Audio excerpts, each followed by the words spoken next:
what were we brought up on? The Yamahas. The Yamahas were the first bikes where we saw what an enthusiast could get as a motorcycle, right? First the RD350, then the RX100. And then what happened? Then they tried to brand the Saluto as the replacement for the RX100. Who were they fooling? Are you serious? Yeah. No. The Saluto press release said RX100 revival. Fortunately, they didn't pursue this. I'm not kidding, Kartik. I am thankful they didn't pursue the idea that the Saluto was an RX100. First of all, the name, Saluto. Alrighty. They were also the people who said when the Phaser came out, remember the Phaser with the twin bulgy headlamp? Yeah, of course. Yeah, they said you don't know international design, so you can't appreciate this bike. No. Because I'd never seen a picture of an R1, right? Or a Gixxer or a CBR. Because, I mean, we are Indians. How could we possibly have known what's going on in the international world of motorcycling? And the Japanese companies have done this again and again and again. And I'm telling you, this cultural divide that they have about we are Japanese, you're just Indian, it's not healthy. It is built into their system and they have to break out of it. I don't know how they're going to do it. But the time to break out of it has come and gone. I'm not convinced that the Indian guys working in these companies are being listened to. Think about it like this, okay? Let's say MotorInc was a Japanese company.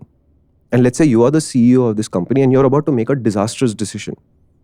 And I am 10 levels below you. And I can see that this is going to be a disastrous decision because my brain is just huge. How am I going to tell you? Correct. And you know, the thing that you reminded me of in this conversation was, it's not just India. If you're talking about disastrous decisions, of course, there have been so many at a global level which have been in the face of everybody, right? Think about Formula One. Braun. How did Braun GP happen? Because Honda pulled out. And what happened the year after Honda pulled out? The very team and the car that they had built won the Formula One championship as Braun GP. So it was not a total loss. I'm not a part of this.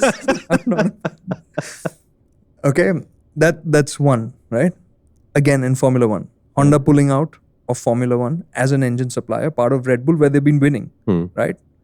And then only to just a very short time later say that, okay, no, we're coming back, right? And now they're going to come back as partners for Aston Martin, right? In a couple of years' time, right?